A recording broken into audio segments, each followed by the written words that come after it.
Hello दोस्तों, आज हम करेंगे मैथ के महत्वपूर्ण प्रश्न को हल। और दोस्तों, इन प्रश्नों के अभ्यास के माध्यम से आप अपनी किसी भी परीक्षा की तैयारी को बेहतर कर सकते हो। दोस्तों, यहाँ पर प्रश्न में लिखा हुआ है कि एक वस्तु को 170 रुपये में बेचने पर एक दुकानदार को 15% की हानि होती है। तदनुसार उसे 20% का लाभ पाने के लिए उस वस्तु को कितने रुपए में बेचना चाहिए। तो दोस्तों, यहाँ पर प्रश्न में लिखा हुआ है 15% की हानि। तो दोस्तों, परसेंट को हम भिन्न में बदल लेते हैं और भिन्न में बदलना दोस्तों बहुत आसान है, 15/100। तो दोस्तों, इस तरह से प्रतिशत को भिन्न में बदला जा सकता है। और दोस्तों, इसको सरल रूप में परिवर्तित करने के लिए 5 के पहाड़े से ये दोनों संख्याएं कट जाएगी। यहाँ पर आएगा दोस्तों 3 और बट्टे में आएगा दोस्तों 20।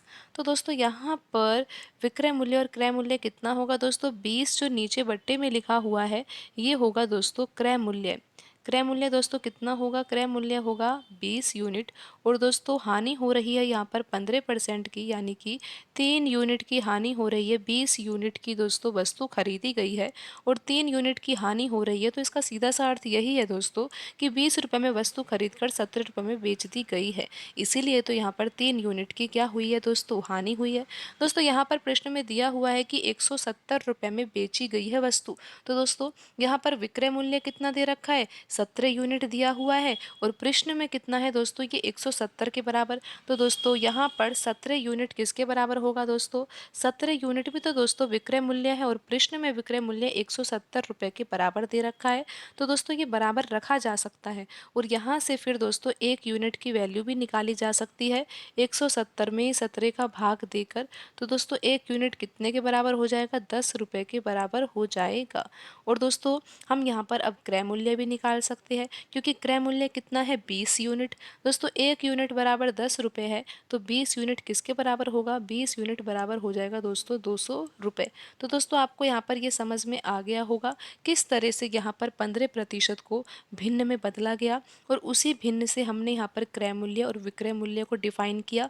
उसके बाद दोस्तों, यहाँ पर प्रश्न में जो ये 170 दिया हुआ था ये विक्रय मूल्य था वस्तु का, और इसको 17 यूनिट को दोस्तों 170 के बराबर रखा। यहाँ से 1 यूनिट की वैल्यू आ गई 10 रुपये।